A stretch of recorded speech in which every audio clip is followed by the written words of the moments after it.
오늘은 2월 23일 마태복음 52번째 시간으로 같이 보게 됩니다. 오늘은 특별히 코로나 바이러스 때문에 교회에 다 모이지 않고요, 인터넷으로 같이 예배를 드리는데요, 여러분 각자 처소에서 동일한 은혜가 있기를 축복합니다. 지난주 마태복음 18장 전반부 말씀을 나눴습니다.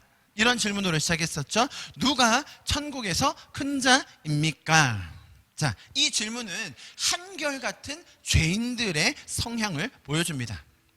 하나님께서는 삼위일체로서 사랑과 은혜와 연합의 영으로 계셨지만 하나님과 동행하기 원하지 않았던 그 죄인의 습성은 하나님보다도 더 높아지려고 했고 하나님께서 하셔야 될 결정을 스스로 하려고 했던 것입니다. 여러분, 그것이 고스란히 묻어나는 것이 그래서 누가 더 큰 자입니까? 라는 그런 질문입니다.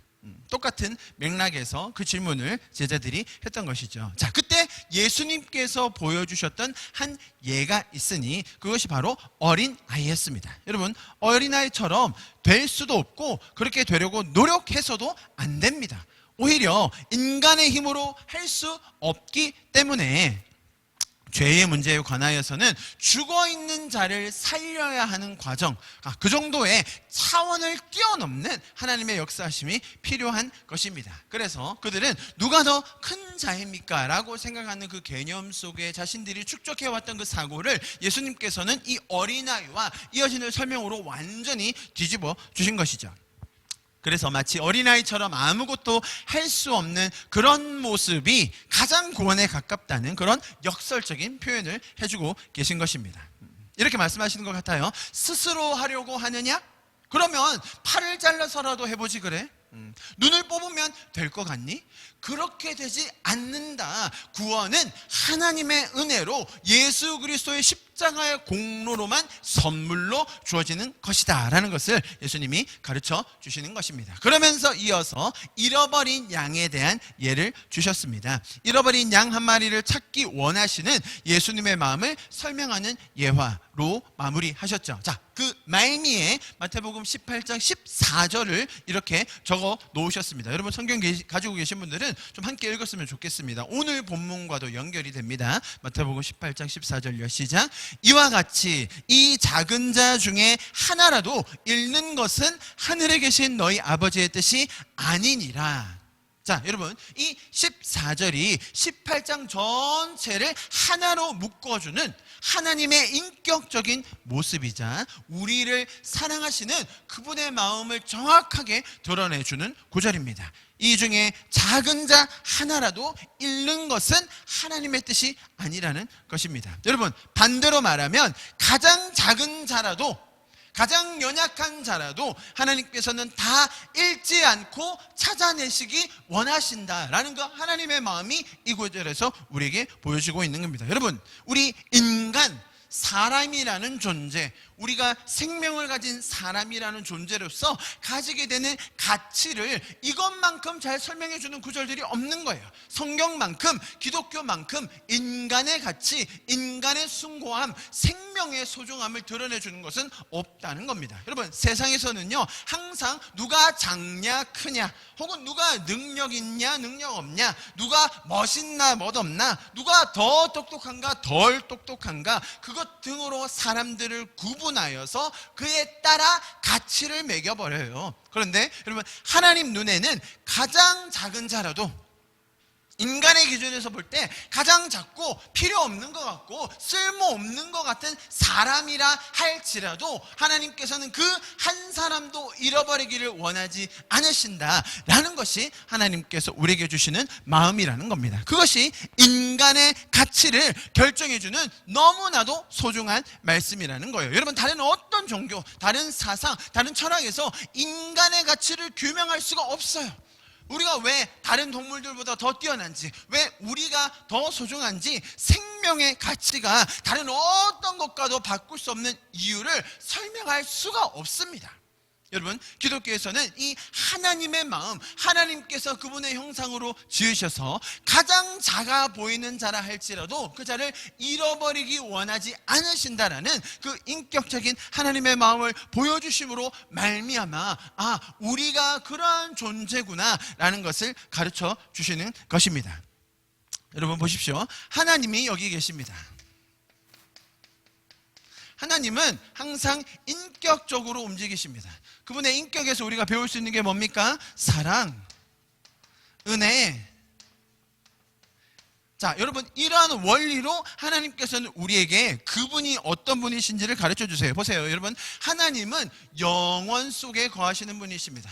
우리가 이해할 수 없지만 이 개념에 대해서 우리가 받아들일 수 있는 것은 우리는 지금 시간 속에서 살고 있다는 거예요.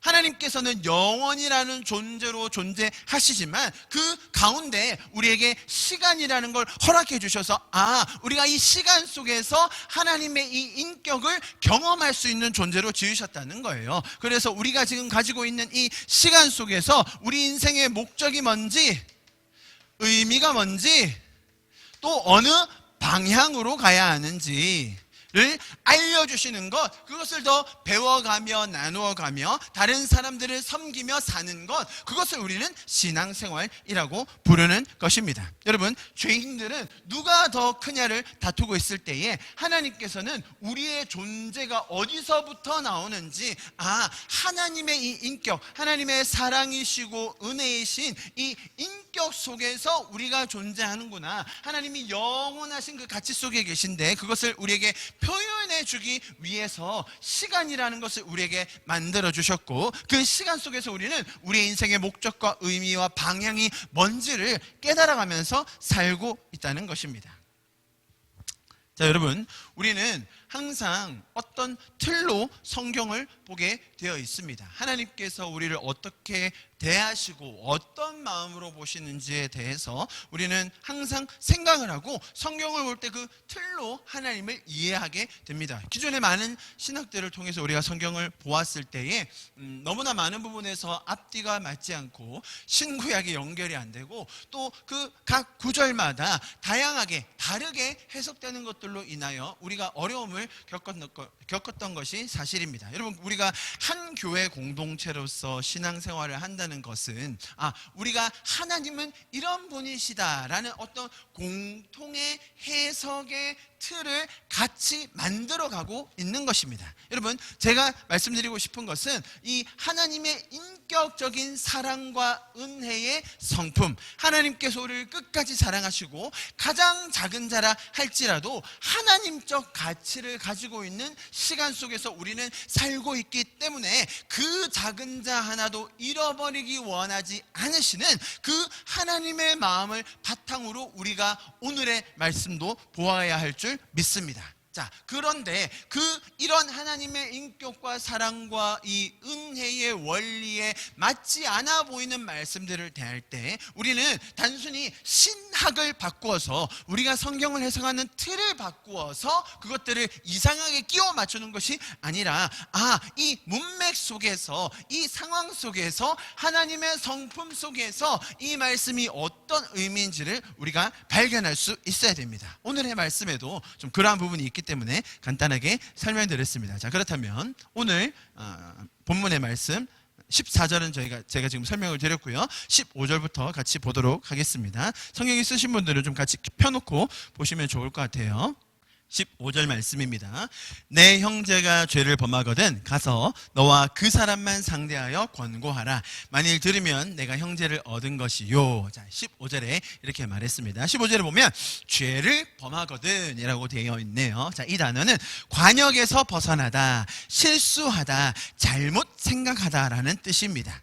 자, 그래서 죄를 범했다는 것은 형제예요. 가족입니다. 자, 그런 인격적인 관계임에도 불구하고 그 한 사람이 아직 정확한 가치를 몰라서 어떤 방향으로 어떻게 살아야 되는지를 몰라서 그런 무지함에 저지른 실수, 죄라고 할 수 있습니다. 자, 이렇게 무지함으로 몰라서 가장 중요하고 소중한 이런 인격적인 관계를 망치는 일을 어떤 사람이 저지른 거예요. 그죠? 하나님이 우리에게 어떻게 살라고 하시는지, 이 시간을 어떻게 써야 되는지, 관계 속에서 어떤 의미를 찾아야 되는지 모르는 그 작은 한 사람, 죄인, 무지한 자를 하나님께서 여기서 소개해주고 계신 거예요. 이런 사람이 있을 때 하나님께서 그를 어떻게 다루십니까?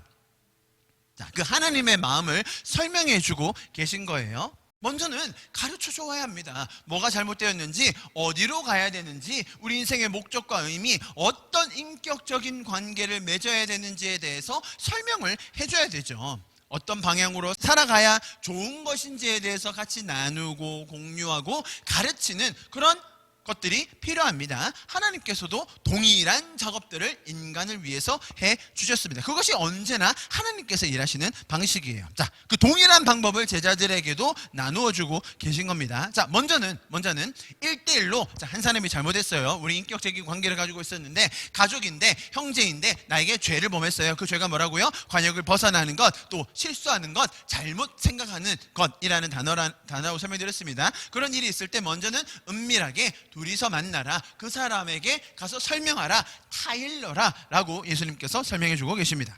물론 잘잘못을 가리는 것에 있어서는 쌍방의 이야기를 듣고 판단하는 것이 중요합니다. 그러나 이 부분에서는 명백하게 한쪽의 실수나 잘못에 대한 이야기를 하고 있습니다. 여러분, 현대인의 성경을 제가 같은 구절을 다른 번역으로 한번 읽어드리겠습니다. 형제가 내게 죄를 짓거든 너는 그와 단둘이 만나 잘못을 타일러라.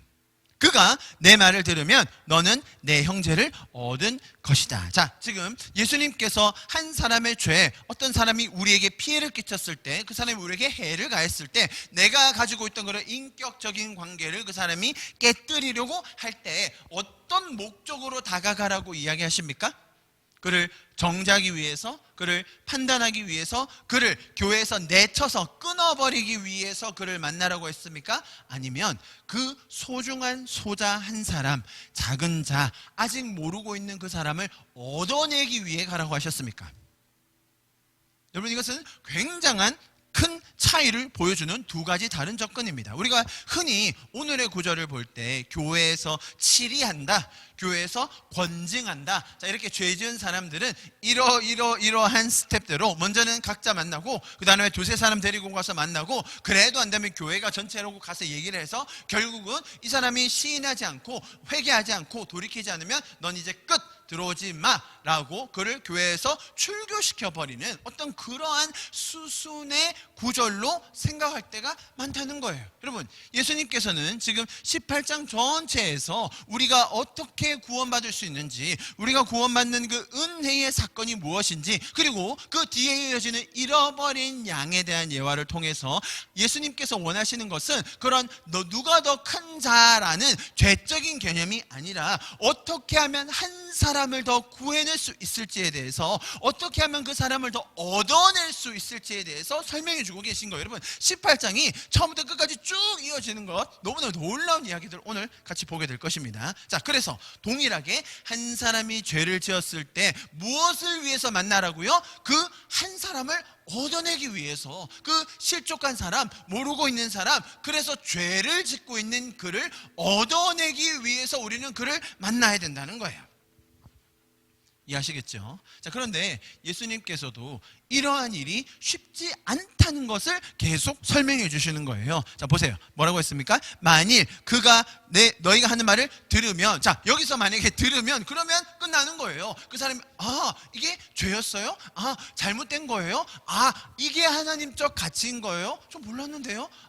그렇군요 라고 만약에 잘 들으면, 자, 그런 일은 많이 없어요. 그래서 예수님께서 뒤에 쭉 이어서 설명하시는 거예요. 그래도 뭐 없을 수는 없겠죠. 자, 그런 일이 일어나면 결과가 뭐라고요? 그 형제를 얻는 거라는 거예요. 그 잃어버린 자매를 다시 얻게 된다는 거예요. 그것이 바로 잃어버린 영혼을 다시 얻게 되는 과정이라는 것이죠. 자, 16절 17절. 그래서 만약에 들으면 얻는 것이지만 어떤 경우가 생긴다고요? 만약에 듣지 아니하거든 한두 사람을 데리고 가서 두세 증인으로 입으로 말마다 확증하게 하라. 율법에 따르면요, 법정에서 죄를 확정 짓거나 입증할 때 증인은 한 사람이 아니라 최소한 두세 사람이 되어야 한다고 말씀드렸습니다. 자, 처음에 말씀드렸듯이 이 절차의 목적은 그 한 영혼, 그 작은 자, 그 소자라도 얻어내는 것이 목적이라고 말씀드렸습니다. 그것이 하나님의 마음이기 때문에 아무리 작은 자라도, 아무리 죄인이라도 그 영혼을 얻어내는 것이 하나님의 마음입니다. 그런데 지금 많은 경우에, 자, 이제 교회가 나왔죠. 두세 사람 나왔죠. 증인 나오죠. 그리고 나서 그래도 안 되면 어떻게 하라고요? 교회를 다 같이 소집해서 그 사람을 판단하고 정죄하고, 결국 안 되면 어떻게 해요? 출교. 너는 우리 사람 아니야. 확 그어버리는 어떤 그런 권징과 치리의 구절로만 이해할 때가 많다는 거예요. 말 그대로 교회가 이 사람의 잘못에 대해서 합당한 벌을 주고, 이 사람의 권한이나 자격에 대해서 교회가 좌지우지하는 능력을 행사하는 방법이라고 생각할 때가 많다는 것입니다. 여러분, 성경의 논지는 전혀 그런 것이 아닙니다.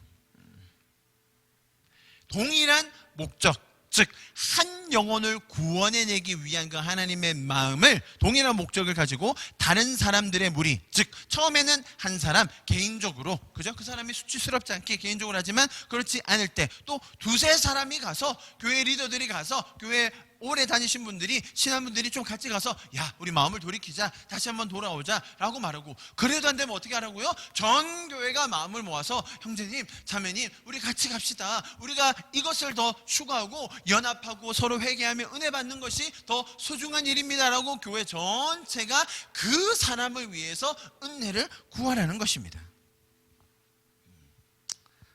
자, 제가 설명드렸죠. 지금 예수님의 이 예화 속에서 보면, 이러한 일이 쉽지가 않구나라는 것을 발견하게 됩니다. 무슨 말이에요? 그가 듣거든 하면 바로 형제로 얻어질 수 있는 거예요. 그런데 듣지 않거든, 그 다음에 또 듣지 않거든, 마지막으로 듣지 않거든까지 거의 여러 단계를 거쳐서 듣지 않을 경우가 많이 생길 거다라는 것을 우리에게 이미 암시해주고 계세요. 자, 마지막까지 다 했는데도, 교회가 다 같이 가서 그 한 영혼을 얻어내기 위해서 노력을 했는데도 불구하고 아무 일도 일어나지 않았다고 칩시다.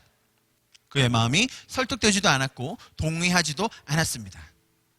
그래서 더 이상 이제는 형제로서, 가족으로서, 교회 공동체로서의 생활을 할 수가 없게 되었습니다. 그가 이러한 신앙 가족의 정체성을 이제 포기한 것이죠. 버린 겁니다. 그죠? 우리 쪽에서 정말 많은 노력으로 그 한 명의 영혼을 얻어내기 위해서 노력했음에도 불구하고 그가 더 이상 이 공동체에 속하지 않기로 결정했습니다. 그러면 어떻게 하면 됩니까? 그를 이제는 처음부터 다시 섬겨야 할, 마치 이방인과 세리처럼 대하라는 겁니다. 17절입니다. 17절. 제가 현대인의 성경을 한번 읽어볼게요. 그래도 듣지 않으면, 너는 교회에게 말하고 교회 말도 듣지 않으면 어떻게 하라고요? 자, 현대인의 성경에 이렇게 기록되어 있어요. 믿지 않는 사람이나 죄인처럼 여겨라. 여러분, 이 말씀을 듣고 있는 제자들, 유대인들의 입장에서는 이방인이나 세리라고 말하면 거의 상종하면 안 될 사람들, 거의 막 죽여야 될 그런 수준의 사람들로, 나쁜 사람들로 생각할 겁니다. 그러나 예수님의 시각에서는, 하나님의 관점에서는 지금 이 제자들, 유대인들의 이 무리는 아직 구원받았지는 않았지만 그럼에도 불구하고 내 말을 듣고 있고 나의 가르침을 받고 있고 나와 함께 동행하며 구원의 사역을 같이 경험하고 있는데, 지금 이방인들, 세리들은 어때요? 이들은 다시 처음부터 가르쳐주고 계시하여주고 은혜를 주어서 구원하여야 할 대상, 이제 더 이상 너희는 내 무리가 아니야, 절로 나가, 이제 들어오지 마, 그런 차원이 아니라, 이제 이들은, 이 사람은 우리가 다 같이 했음에도 안 됐기 때문에 마치 구원에 대한, 하나님의 은혜에 대한, 하나님의 성품에 대한 이 모든 사실에 대한 아무런 지식이 없는, 가장 처음, 가장 밑바닥, 가장 기초부터 다시 접근하라 라는 예수님의 말씀이라는 거예요. 이해하시겠습니까?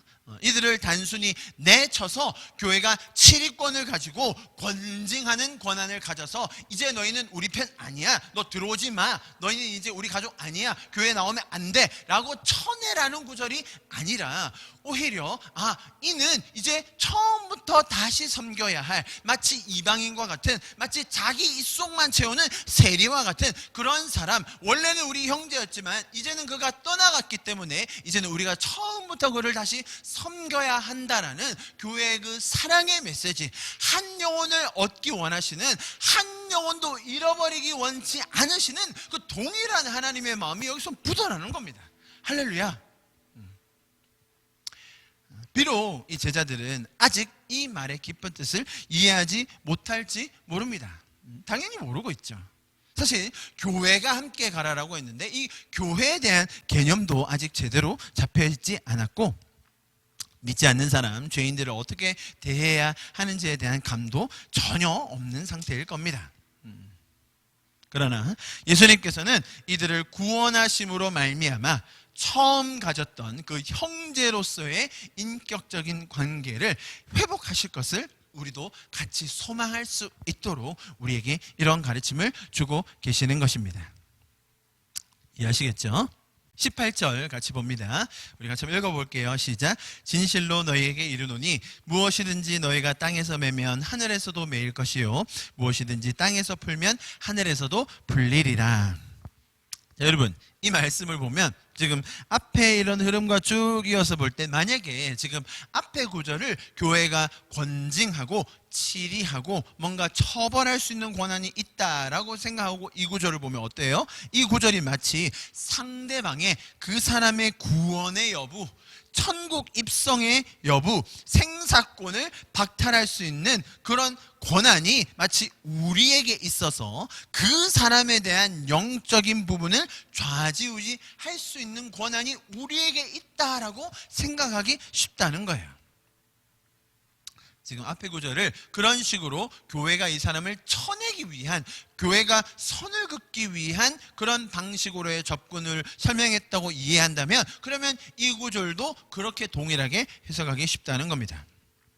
여러분, 우리의 신앙은 최우선적으로 하나님과 나의 인격적인 관계에 기반하기 때문에 타인에 대해서 이러한 권한을 행사한다는 발상은 굉장히 잘못된 것입니다. 여러분, 오늘 우리가 마태복음 18장을 보고 있습니다. 이 구절 저희가 얼마 전에 봤었습니다. 16장 19절에 아주 동일한 말씀을 우리가 이미 봤었습니다. 제가 읽어드릴게요. 마태복음 16장 19절입니다. 내가 천국 열쇠를 내게 주리니 내가 땅에서 무엇이든지 매면 하늘에서도 매일 것이요 내가 땅에서 무엇이든지 풀면 하늘에서도 풀리리라 하시고, 자, 오늘 본문과 굉장히 흡사하죠. 천국 열쇠라는 그 단어 말고는 뒤에가 거의 동일합니다. 자, 보십시오. 제가 그때 설명드렸던 그 말씀을 오늘 다시 완전히 반복해 보겠습니다. 왜냐하면 좀 전이라 기억이 잘 안 나실 텐데요.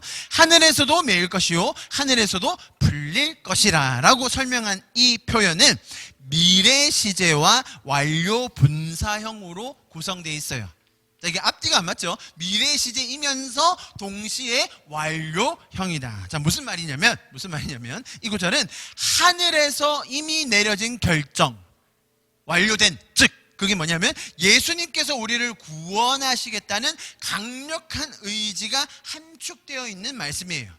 미래형이에요. 자, 그런데 뭘 메고 뭘 푼다고 했었죠? 이 구절을 가지고 아무 데서나 가서 아무 사람에게나 아무 상황에나 다 묻고 푸는 것이 아니라 믿는 자들에게는 막 아무거나 다 선포하기만 하면 다 묻고 풀고 그럴 수 있다는 그런 표현이 아니라 지금 뭘 주시면서 묻고 풀 수 있다고 하셨냐면 천국 열쇠를 주셨다는 거예요.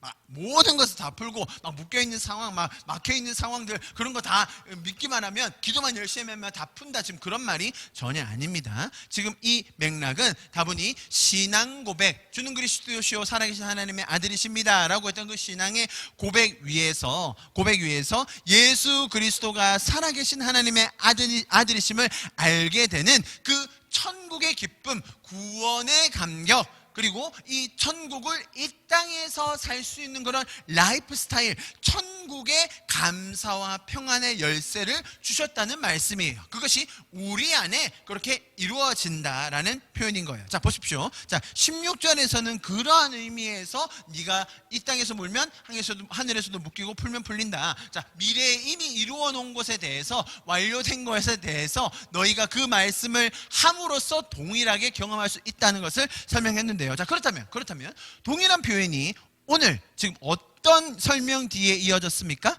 한 사람이 죄를 지었는데 그럴 때 우리가 어떻게 해야 되는지 먼저 개인적으로 접근하고 두세 사람이 가고 그리고 교회가 간다라고 설명을 했습니다. 우리는 많은 경우에 지금 이 말씀의 포인트가 그러니까 그런 사람이 있을 때 우리가 교회로서 혹은 개인으로서 무리로서 그 사람을 어떻게 권징하고 치리하고 징벌을 주느냐에 항상 초점을 맞춰왔다는 거예요.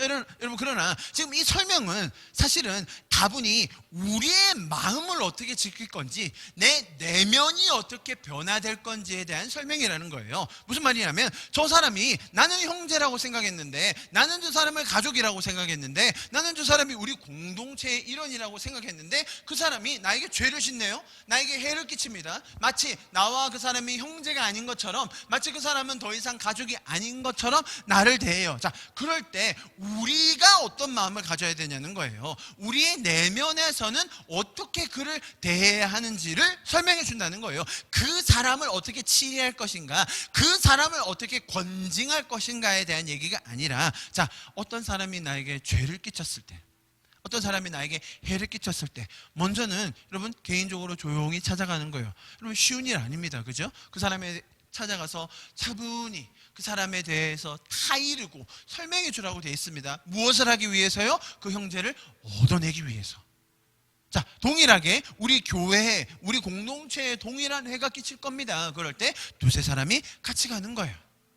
그리고 마지막으로 교회가 같이 가는 것. 지금 무슨 말이냐면, 나의 내면을 어떻게 지킬 것인가, 내 안에 이미 이루어져 있는 이 천국을 내가 어떻게 더 지키고 더 누리고 더 나눌 것인가. 사실 이 말씀은 교회의 치리권에 대한 문제라기보다는 그것이 핵심이 아니라 오히려 우리의 내면, 나의 속마음을 어떻게 지키고 다스려 갈 것인가, 그리고 그 사람을 내가 어떤 마음으로 바라봐야 하는가라는 것을 설명해 준다는 거예요. 여러분, 믿는 형제들 속에서 뭔가 자잘못이 있습니다. 뭔가 큰일이 있죠. 실수가 있을 수 있어요. 그럴 때 그 사람을 타이르고 또 설명하고 또 해결하는 과정이 있습니다. 그런데 여러분, 마지막 단계가 뭐라고요? 그 사람이 마치 이방인인 것처럼, 세리인 것처럼, 마치 하나님을 아직 모르는 사람이기 때문에 그는 어떻게 접근해야 된다고요? 이제는 뭔가 죄가 무엇인지 그를 타이르는 정도가 아니라 이제는 하나님의 은혜가 처음부터 다시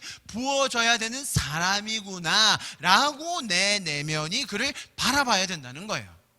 그것이 바로 너희가 이 땅에서 묶으면 묶일 것이고 풀면 풀린다. 그 말은 사실은 전적으로 나의 마음에 관한 설명이라는 거예요. 이런 권한을 가지고 있으니 이 권한을 상대방에게, 타인에게 행사해서 그 사람의 구원의 여타를 내가 결정하는 것이 아니라 오히려 내 내면에 그 천국의 열쇠를 가지고 나의 내면을 지켜낼 수 있는 그 그리스도인의 놀라운 축복의 말씀, 미래에 이루어져 있는 것을 나에게 완성시키는 그 놀라운 선언을 해주시는 것이 지금 이 표현이라는 것입니다. 이해하시겠죠? 자, 이 18절의 말씀을 그런 식으로 이해하셔야 됩니다. 자, 그 다음 또 너무 잘 아는 말씀 19절과 20절의 말씀 나옵니다. 우리 좀 같이 한 목소리로 읽어봤으면 좋겠습니다. 계신 곳에서 우리 큰 소리로 읽어봅니다. 19절과 20절 시작. 진실로 다시 너희에게 이르노니 너희 중에 두 사람이 땅에서 합심하여 무엇이든지 구하면 하늘에 계신 내 아버지께서 그들을 위하여 이루게 하시리라. 두세 사람이 내 이름으로 모인 곳에는 나도 그들 중에 있느니라. 아멘. 너무 잘 아는 말씀이죠. 보십시오. 19절에 진실로 다시라고 말씀하셨습니다. 무슨 말입니까? 지금 이 구절은 너무나 많은 경우에 어떤 기도에 대한 비법, 기도 응답받는 방법, 뭐예요? 결국은 기도 응답되지 않는 것은 두세 사람이 모여야 되고, 그리고 단순히 모이면 되는 게 아니라 합심하여 마음을 합해가지고 아주 동일한 뜻을 가져서 그렇게 기도해야 기도가 이루어진다라는 어떤 기도의 비법, 기도의 방법론, 기도를 어떻게 하면 더 잘 응답받을 수 있는지에 대한 방법론으로 설명할 때가 많다는 거예요. 여러분, 전혀 지금 그런 맥락이 아니에요. 여러분, 지금 앞에서 설명한 게 어떤 맥락으로 설명해 오셨습니까? 지금 예수님께서 진실로 다시 너에게 말한다. 무슨 말이냐면 지금 형제가 죄를 짓고, 자, 그 속에서 사람들의 마음이 상처를 받고 힘들어해요. 그럴 때 우리의 마음을 어떻게 지켜야 되는지, 그리고 그것들을 우리 내면에 어떻게 천국으로 계속 유지할 수 있는지 설명해 주셨어요. 자, 그 맥락 속에서 어떤 뉘앙스가 드러난다고 했죠? 그렇게 하는 것이 쉬워요? 어려워요? 사람들과 연합하고, 심지어 어떤 사람이 나에게 죄를 지었을 때, 해를 가했을 때 그를 설득시키는 과정, 쉬워요? 어려워요? 굉장히 어려워요. 자, 그렇게 어렵기 때문에 죄인들이 서로의 이기심과 자기만의 어젠다를 가지고 행동하기 때문에 어려워요. 마음이 합쳐지기가 어려워요. 자, 그런 상황에서 내 마음을 어떻게 지켜야 되는지, 그리고 우리가 어떻게 처신해야 되는지에 대해서 설명을 했어요, 예수님. 자, 그리고 나서 이 말씀을 툭 던지시는 거예요. 진실로 다시 너에게 이르노니 너희 중 두 명만 모이면 됩니다. 두 사람이 땅에서, 지금 여기서 합심하여 무엇이든지 구하면, 그러면 하늘에 계신 아버지께서 그들을 위하여 이루게 하신다. 지금 이 말을 딱 들었을 때 제자들의 마음에 어떤 감정이 딱 들까요? 와, 그렇구나. 두 사람만 마음을 합치면 되는구나. 야, 두 사람만 이렇게 의기투합해서 뭔가 구하면 다 이루어지는 거네. 야, 이 기도의 방법 참 좋다. 이 정도만 할 수 있겠다라고 생각했을까요? 아니면 지금 이 맥락 속에서 보십시오, 여러분. 이렇게 한 사람을 얻어내는 과정이 너무나 힘들어요. 여러분, 여기서 두 사람이라는 것은 물리적인 두 사람이 아니라 최소 단위예요. 최소 단위. 이 두 사람의 마음도 합하여지기가 얼마나 어려운 것인지, 지금 앞구절에서 그거 계속 설명했잖아요. 한 영혼을 얻어내기 위해서, 이 한 사람의 마음을 다시 얻어내기 위해서 하는 과정이 얼마나 쉽지 않은 것인지를 다 설명해 주시면서 우리의 마음을 다스리라고 하셨는데, 지금 딱 던지시는 말씀, 두 사람이 마음을 합치면, 자, 이게 얼마나 어려운 일인지 제자들에게도 우리 모두에게도 동일하게 느껴지는 것이죠. 여러분, 이것은 우리가 세상을 살면서, 혹은 제자들도 당시에 그들의 업을 하면서 얼마나 쉽지 않은 일이었는지를 뼈저리게 느끼고 있는 부분입니다. 최소 단위 2명입니다. 닦아놓고 얘기해 봅시다. 부부끼리 그렇게 마음이 합하여집니까? 가장 가까운 사람이라도 마음 합하기가 쉽습니까? 그래서 그 어려운 것이기 때문에 그걸 합하기만 하면, 그렇게 노력을 해야 기도가 응답되는 거야. 더 노력해. 지금 그 말씀 하시는 걸까요? 여러분, 두 사람은 고사하고요, 나 혼자 있을 때도 나의 내면의 마음을 가지고도 연합되지 않는 것이 사람입니다. 로마서에서 바울이 이렇게 고백했습니다. 로마서 7장 21절부터 제가 읽어드립니다. 그러므로 내가 한 법을 깨달았노니 곧 선을 행하기 원하는 나에게 악이 함께 있는 것이로다. 내 속사람으로는 하나님의 법을 즐거워하되 내 지체 속에서 다른 한 법이 있으니 내 마음의 법과 싸워 내 지체 속에 있는 죄의 법으로 나를 사로잡는 것을 보는도다. 오호라, 나는 곤고한 사람이로다. 이 사망의 몸에서 누가 나를 건져내랴. 여러분, 성경이 말하는 것은 우리가 연합하는 것, 마음을 합하는 것은 그렇게 쉽지 않다는 거예요. 죄인의 마음으로 구원받지 않은 새 속에 물든 세상적인 가치로 마음을 합하는 것은 불가능합니다. 딱 하나 예외가 있어요. 마음이 정말로 쉽게 합쳐지는 예외가 있어요. 그게 언제입니까? 공동의 적이 생겼을 때, 우리가 다 같이 싫어하는 뭔가 공공의 적이 만들어지면 마음이 그때 조금 합쳐져요. 최근에 우리 온 한국 사회를 공분으로 일으키고 있는 공공의 적 같은 세력이 드러나고 있죠. 그 단체만 이야기하면 사람들이 막 씩씩거릴 거예요. 왜 어떻게 저렇게 할 수가 있냐고, 왜 저렇게 감추냐고, 저 사람들 때문에 막 저러지 않았냐고 뭐 이야기할 수 있겠죠. 여러분, 심지어 공공의 적이 생겼을 때라도 우리의 마음이 일시적으로 연합되고 합하여지는 것 같지만 그 문제를 해결하는 방식에 있어서는 또 상이한 의견이 나올 수밖에 없어요. 여러분, 죄적인 생각으로, 죄적인 마음으로, 죄적인 원리로는 두 사람도, 아니 심지어 나 안에서도 연합될 수 없는 것이 인간의 실체입니다. 자, 그렇다면 지금 읽었던 이 19절과 20절은 어떻게 우리가 이해할 수 있겠습니까? 자, 이 말을 들었을 때 사실 제자들은 굉장히 낙담됐을 거예요. 좌절됐을 겁니다. 아니 지금 그렇게 한 사람 얻어내는 것도 어렵다고 하면 이렇게 두세 사람이 같이 모여가지고 같은 마음으로 정말 그렇게 기도할 수 있는 것이 가능할까? 그런 좌절감과 의구심이 든다는 거예요. 여러분, 예수님의 말씀은 이런 것들을 조건화해서, 자, 이런 것들을 이루어내야만 너희가 이런 응답을 받아낼 수 있을 거야. 너희가 이런 정도를 해내야 결국은 나도 너희를 찾아갈 것이고 너희를 만나줄 것이다 라고 이야기하는 것이 아니라는 거예요. 여러분, 우리가 하나님을 만날 때 개인적으로 만날 수 없습니까? 두세 사람이 있는 곳에 나도 그들 중에 있느니라고 하셨는데, 그러면 혼자 있으면 못 만나는 겁니까? 혼자 있으면 하나님의 임재를 경험할 수 없고 혼자 있을 때는 하나님이 찾아오시지 않는 겁니까? 아니잖아요.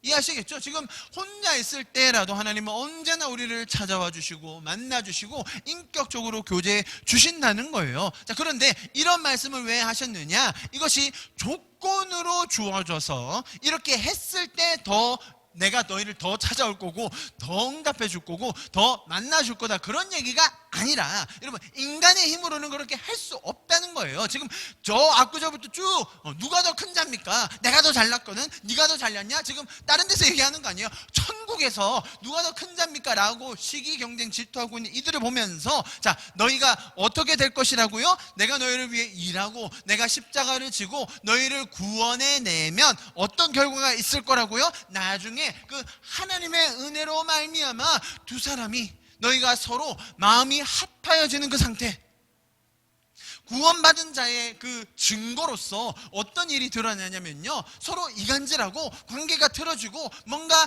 그 안에 연합이 깨어지면 마음이 불편해져요. 여러분, 그런 경험 해보지 않으셨습니까? 세상 사람들은 관계를 어그러뜨리고 깨뜨리고 이간질하고 내가 더 높아지려고 하고 내가 더 큰 자가 되려고 하는 노력으로만 똘똘 뭉쳐져 있어요. 그런데 이상하게 구원받은 그리스도인들 안에는 이상한 본능이 일어나는데, 그게 뭐냐면 연합하고 싶어져요. 사랑하고 싶어져요. 아끼고 싶어져요. 이 연합을 깨뜨리고 싶지 않다는 거예요. 신기하죠? 이것이 구원받은 자들의 증거요, 예수님이 일하심에 대한 그 결과라는 거예요. 할렐루야. 이것을 조건으로 주어져서 이걸 이루어내야 두세 사람이 한 자리에 모여서 합심하고 마음 하나도 틀어지지 않고 그것을 딱 핀포인트에서 콕 집어서 그렇게 기도해야 그거 이루어질 거야. 지금 그 얘기가 아니라, 인간의 힘으로는 절대로 연합할 수 없는, 절대로 한 마음을 품을 수 없는 그 죄인들의 마음이라 할지라도 구원받은 성도가 된 우리는 이제 어떻게 되었어요? 와, 저 사람의 마음을 내가 더 이해하고 싶어지고 저 사람과 가지고 있는 연합을 깨뜨리지 않고 싶어지고, 또 중간에 이간질하거나 서로를 욕하거나 상대방의 흠을 보는 거 보면 왜 마음이 불편해지는 거죠? 여러분, 그것이 하나님이 살아계셔서 지금 우리의 마음을 만지시고 우리를 연합시키시는 그러한 일의 결과라는 것이에요. 놀랍지 않습니까? 여러분, 18장의 지금 흐름이 그런 식으로 이어가고 있는 것입니다. 그래서 이 구절들을 보면서 이렇게 해야, 이 비법을 사용해야만 응답받을 수 있고 혼자 하는 것보다는 더 응답을 잘 받을 수 있다. 그래서 더 모여야 한다고 생각한다면 아마도 그 결과는 더 안 좋은 쪽으로 갈 수도 있습니다. 만약에 이것을 비법으로 생각하고 방법론으로 생각해서 모인다면 오히려 그 안에 죄적인 결과들이 더 많아질지도 모르겠습니다. 인간의 힘으로는 두세 사람은 고사하고 내 내면 하나도, 내 스스로도 합심, 한마음, 한뜻을 가질 수 없습니다, 여러분. 그러한 분열되고 누가 더 큰지만 관심이 있는, 또 형제가 잘못하면 치리하고 권징하기만 좋아하는 우리를 하나님께서는 끝까지 사랑하심으로 구원하여서 새로운 피조물로 만들어 주실 것을 작정하셨어요. 그분의 은혜로 변화되어서 우리가 이렇게 한 교회 공동체로 모일 수 있게 된 것입니다. 그러니 이것은 조건적으로 주어져서 어떻게 해야 더 응답받는다, 이렇게 해야 더 응답이 잘 된다, 그런 조건적인 응답에 대한 이야기가 아니라 하나님께서 어떻게 우리를 위해 일하실 것인지, 이제는 그분의 일하심에 대한 구체적인 신뢰들을 보여주고 계신 거예요. 그래서 이 말을 처음 들었을 때는 좌절되고 낙담되고 의구심이 들었지만, 예수님께서 계속해서 일하시는 과정을 보며 이런 일들이 우리 안에 일어나는구나 라는 소망으로 바뀌게 되는 거예요. 여러분, 우리 안에도 그런 소망이 있습니다. 우리가 한 마음으로 하나님 앞에서 이 땅에서 구할 수 있는 공동체가 되기를 소망합니다. 하나님께서 우리를 먼저 구원하신 그 은혜로 말미암아 우리가 그렇게 한 마음이 될 수 있다는 사실, 너무나 감격적이지 않습니까? 다음 구절로 넘어갑니다. 21절과 22절요. 같이 한 목소리로 읽겠습니다. 21절과 22절 시작. 그때에 여러분 재밌죠? 자, 이렇게 한참 다 설명하시고 나서 그때에 또 우리 베드로 형님 한 말씀 하십니다. 질문 같이 읽어보겠습니다. 시작. 그때에 베드로가 나와 이르되 주여, 형제가 내게 죄를 범하면 몇 번이나 용서하여 주리까? 7번까지 하오리까? 예수께서 이르시되 내게 이르노니 7번뿐만 아니라 7번을 70번까지라도 할지니라. 자, 여러분, 성경이 너무 재밌어요. 그죠? 지금 예수님께서 이렇게 막 너무나 이 심오하고 깊은 하늘의 메시지들을 너무 많이 풀어주셨어요. 자, 그때 전혀 이해하지 못하고 있는 우리 또 베드로 형님 단순해가지고, 자, 천국에서는 누가 큰 자입니까? 막 서로 제자들끼리 경쟁하고 있었잖아요. 동일한 맥락으로, 동일한 마음으로 지금 자랑질 좀 하고 싶어서, 자기는 그래도 다른 사람들은 3번 용서할 때, 여러분 유대인들은 3번만 용서하면 됩니다. 한국에도 그런 표현이 있잖아요. 참을 인자 3번이면 살인도 면한다고 하지 않습니까? 3번 참는 거 어렵습니다, 여러분. 3번만 참아도 어지간한 일들은 다 넘어가곤 합니다만, 베드로는 지금 몇 번 정도 용서하고 있었다고요? 주님, 저는 한 7번 정도 하면 되는 거 아닙니까? 7번 정도만 하면 모든 일들, 뭐 관계든 뭐든 다 해결할 수 있는 것 아니겠습니까? 지금 그렇게 자뻑하는 마음으로 제자들에게 자랑질하며, 또 그냥 그것을 자랑만 하기는 좀 뭐하니까 질문의 형태를 띄어서 한 7번만 용서하면 됩니까? 주님, 그 정도면 되겠죠? 라고 허세를 부리고 있는 이 베드로. 자, 여러분, 자, 이런 베드로의 이 습성과 이 질문의 의도를 아시고 예수님의 대답을 딱 대하셔야지, 지금 그런 걸 생각하지 않은 채 지금 바로 예수님께서 대답하셨잖아요. 490번. 그리고 나서 또 어마어마한 조금 약간은 무서운 예화가 나와요. 자, 그 예화를 또 고지고대로 받아들이면 하나님이 이상한 분이 되어버리세요. 지금 그런 의미가 아니라는 것을 설명드리겠습니다. 지난주에 저희가 말씀드렸던 천국에서는 누가 큰 자입니까? 라는 질문과 굉장히 흡사한 형태의 내용의 질문입니다. 예수님께서 이렇게 묻는 베드로에게 문자 그대로 490번만 용서하면 된다, 지금 그런 말씀하는 것이 아니라는 것을 우리가 잘 알고 있습니다. 그죠? 490번까지 샌다? 그건 말이 안 되겠죠.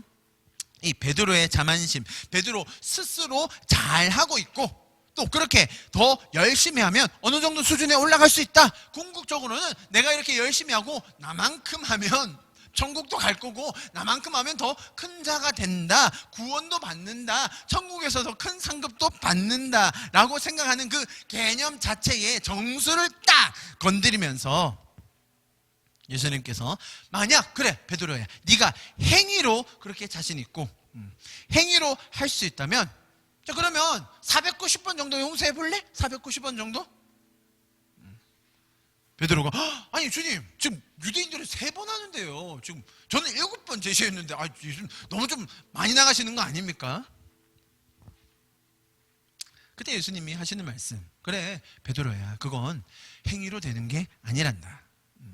너희가 마음으로 그런 숫자를 세면서까지 용서하려고 하는 그런 율법적인 용서,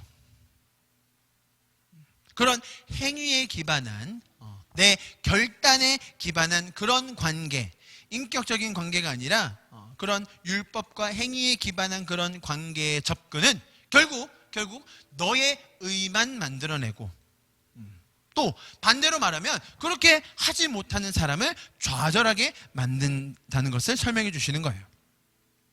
너희의 힘으로는, 우리의 능력으로는 이런 용서, 형제를 얻는 것은 할 수 없다는 것을 설명해 주는 거예요. 자, 여러분, 제가 18장을 계속 설명드렸는데요, 다 한 가지 메시지로 연결이 됩니다. 잃어버린 양을 찾기 원하시는 그 예수님의 마음, 또 그 형제가 나를 타인으로 여기면서 나에게 해를 끼친 사람이지만 그를 포기하지 않고 끝까지 돌이켜 얻어내려는 그 시도와 마음, 그리고 한 명의 영혼을 얻는 가치가 용서를 해야 하는 그 숫자와는 비교도 되지 않는다라는 그 한 영혼의 소자의, 작은 자의 중요성을 우리에게 말씀해 주고 계신 거예요. 이 모든 것이 사람의 힘으로 가능한 것이 아니기 때문에 하나님의 일하심의 결과가 얼마나 놀랍게 우리 삶 속에 천국의 라이프 스타일로 이루어질 수 있는지에 대한 설명을 보여주고 계신 거예요. 자, 그렇게 하고 나서 그리고 이어지는 예화가 굉장히 길어요. 그런데 우리가 꽤나 많이 들어왔던 예화입니다. 23절부터 35절까지죠. 우리 잘 아는 말씀이지 않습니까?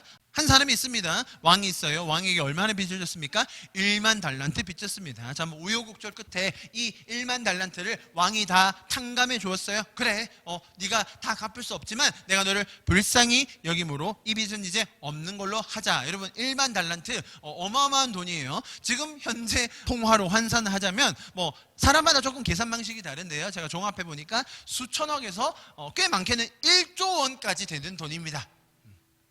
이 사람이 도대체 무슨 직을 가지고 있었길래 1조 원을 빚졌는지, 그리고 그 1조 원이란 돈을 어떻게 갚을 수 있는지, 자, 이런 과정과 직함과 자리와 관계, 지금 그게 포인트가 아니에요. 지금 여기서 말하려고 하는 것은 이 사람이 자신의 힘으로는 갚을 수 없는 그 크기의 빚을 졌다.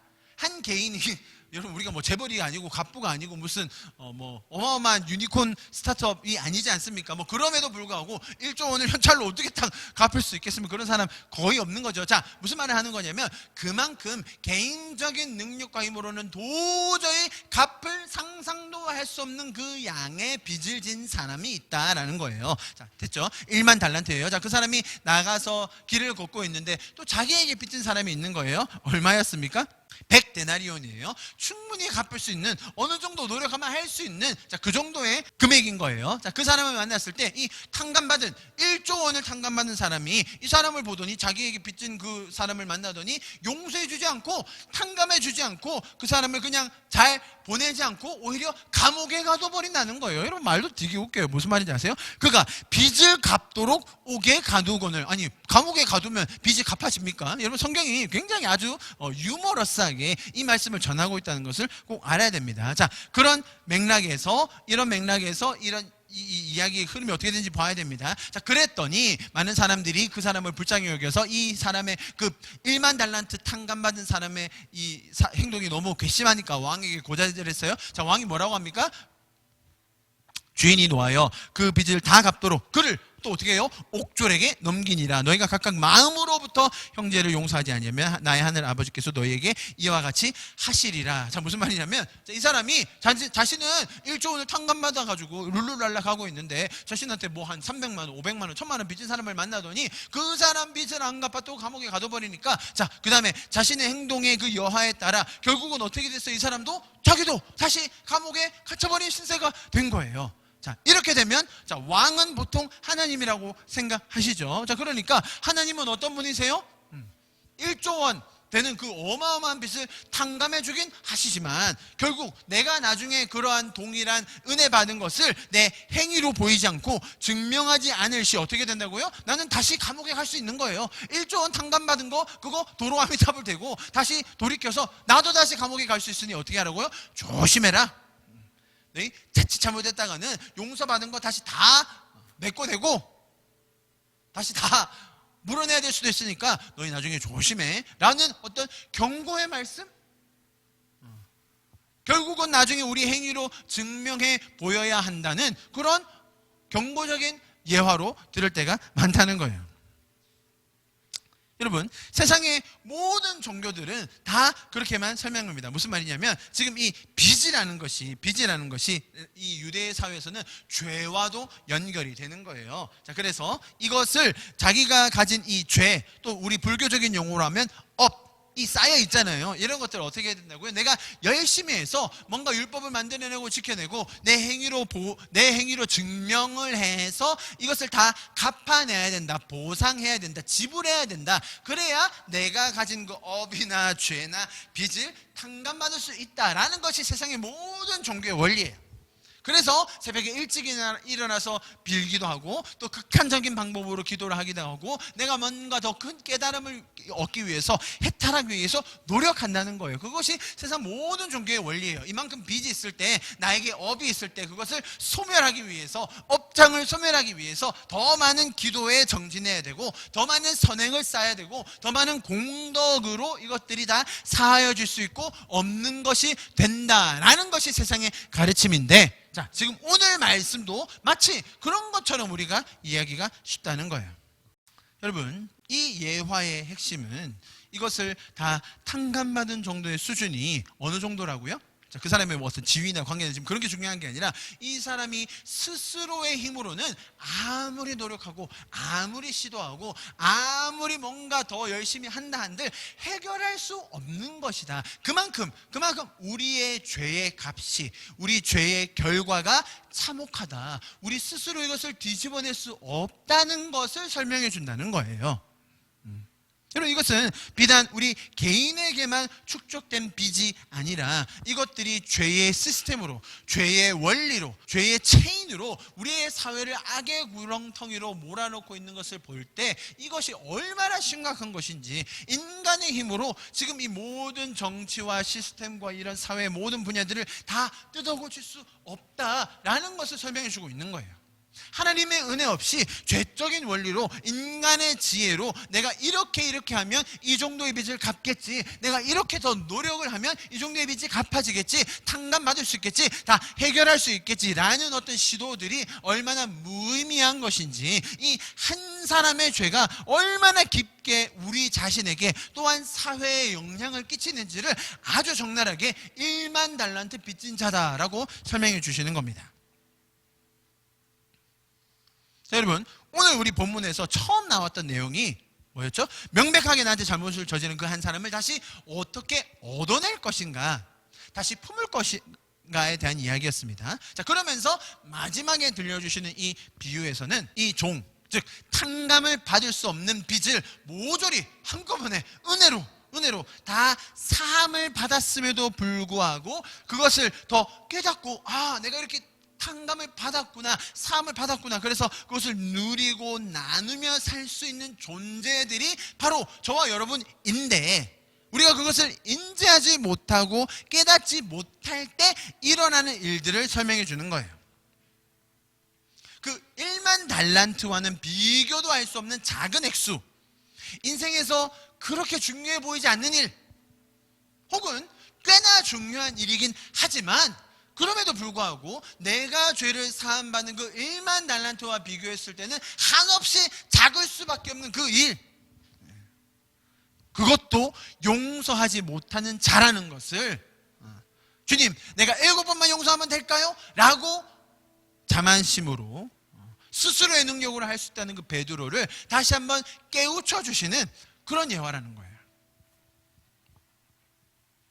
제가 지금 말씀드린 맥락, 이 예화라는 것이 사실은 그 문자 그대로 예화에서 왕이 있는데 이 왕은 조금 왔다 갔다 하는 왕이야. 왕이 누구예요? 하나님이신 것처럼 보이잖아요. 그죠? 그래서 조금 왔다 갔다 하는데 처음에는 뭐 용서해주지 않으려고 했어요. 뭐 자녀들 뭐 와이프 다 팔아가지고 다 갚아라라고 했다가 아예 모르겠다 불쌍하니까 그냥 갚아줘.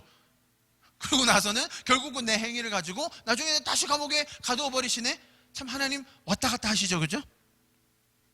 처음에는 아주 통 크게 쿨하게 상상도 할 수 없는 그 금액을 다 갚아주셨는데도 뒤에 가서는 내가 한 행동에 기인하여 다시 용서했던 것을 취할 수 있다는 그런 뉘앙스로 비춰진다는 거예요. 자, 여러분, 제가 처음에 말씀드렸듯이 지금 이 이야기는 어떤 질문에서 시작됐습니까?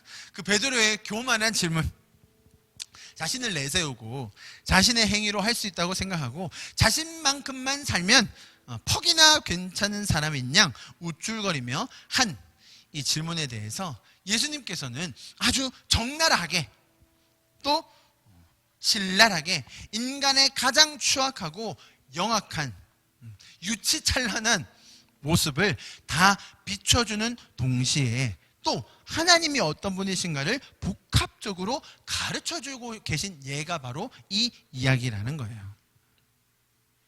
자, 풀어서 설명해 볼게요.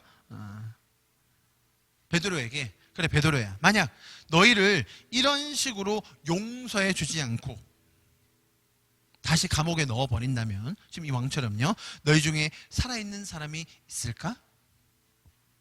너는 7번이라고 했지, 나는 490번이라고 했다. 자, 그런데 만약에 490번을 진짜로 용서했어요.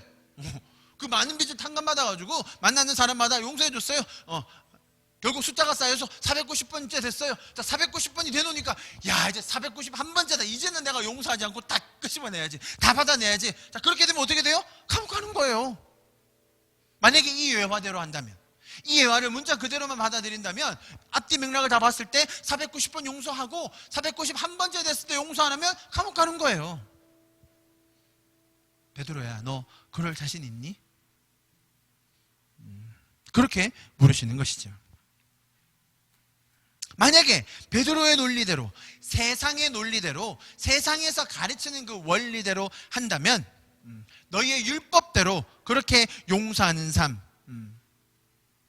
너희의 율법대로만 한다면 용서하고 화목하고 두세 사람이 같이 모여서 마음을 합하는 그 삶이 가능하겠니?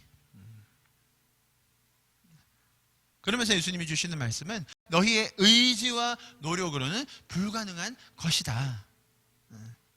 제가 말씀드렸죠? 반대로 말하면 이것이야말로 구원받은 자들이 가지게 될 표징이다.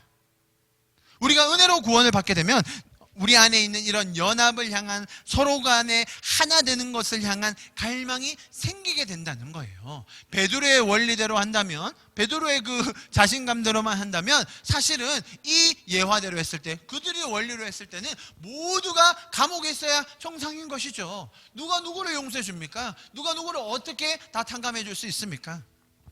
그것이 안 되는 것에 대해서 예수님은 아주 자세하게 설명해 주고 계신 거예요. 여러분, 사실 이 예화가요 굉장히 자세하게 설명되는데 제가 뭐 다 설명드리지는 못하지만 이렇게 돼 있어요. 제일 마지막에 어떻게 돼 있냐면 35절에 너희가 각각 마음으로 형제를 용서하지 아니하면이거든요. 사실은 이 사람은 빚만 탕감해 주면 되는 거였어요. 그렇지 않아요? 그냥 일종은 그냥 그래 뭐 모르겠으니까 넌 그냥 알아서 하라, 그냥 없는 걸로 하자. 사실 이 정도 뉘앙스였는데 마지막에는 어떤 정도까지 요구하시냐면 마음으로부터 형제를 용서하지 아니하면 거의 불가능한 수준을 이야기하시는 거죠. 빚탕감 정도가 아닙니다. 마음으로 완전히 다시 형제로 되는 수준, 이해하시겠습니까?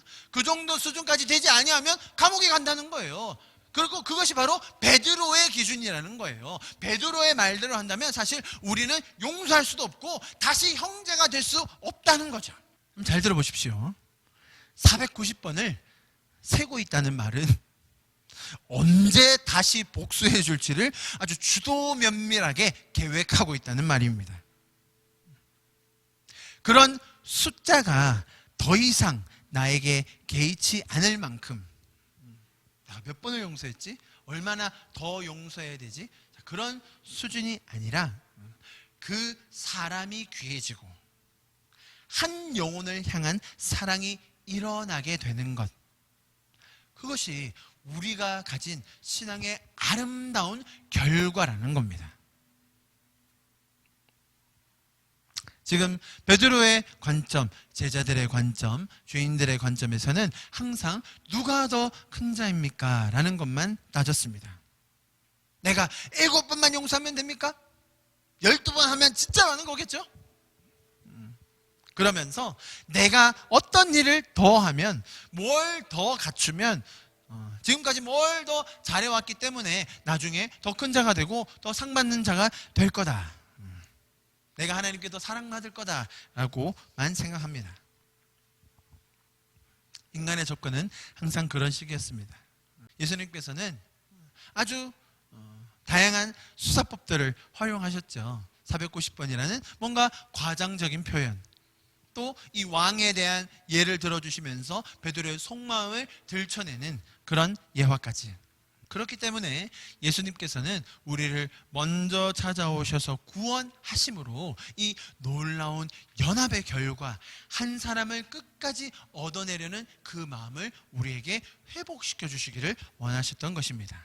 그래서 이러한 이야기들이 후에 내가 구원받고 변화되어 우리에게 연합이 소중한 것이구나, 우리 형제 중에 작은 자들이, 우리 자매들 중에 아직 무지한 자들이 이러한 하나님, 인격적인 하나님, 그분의 성품, 사랑과 은혜이신 이 하나님을 모를 때, 그리고 이 영원하신 하나님께서 우리에게 이 시간을 주셨는데 이 시간 속에 살면서 우리의 인생의 목적과 의미와 방향을 모를 때 그들을 더 설득시키기 원하는 내 마음, 그들을 더 얻어내기 위한 내 안에 일어나는 갈망, 우리가 서로 연합하고 있을 때 이간질하고 서로를 시기하고 비방하면 내 마음이 불편해지는 그 결과를 내가 보며 내가 놀란다는 거예요.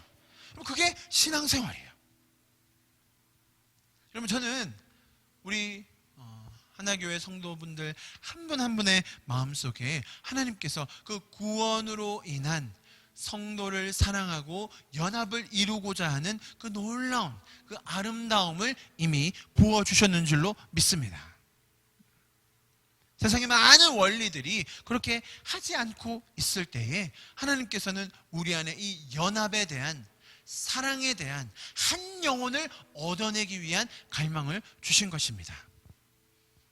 그것이 하나님의 마음이기 때문입니다. 세상의 그 어떤 것도 우리의 가치를 증명해 줄 수가 없습니다. 내가 왜 소중한 존재인지, 내가 무엇을 하며 살아야 되는지, 어떤 의미가 있는지에 대해서 가르쳐 줄 수 없습니다. 우리를 인격적으로 대하시고 사랑과 은혜로 끝까지 품으시는 그 예수님의 성품만이 이것을 가능하게 하는 줄 믿습니다. 그래서 이 복음의 이야기, 은혜의 이야기가 우리의 삶에 더 풍성하게 누려지고 나누어질 수 있기를 축복합니다. 정말로 한 영혼을 끝까지 얻기 원하시는, 한 영혼도 아무리 작은 자라도 잃기를 원치 않으시는 그 하나님의 아버지의 놀라운 마음이 우리 안에 더 키워질 수 있기를 간절히 축복합니다. 아멘. 우리 같이 찬양하고 예배하시도록 하겠습니다.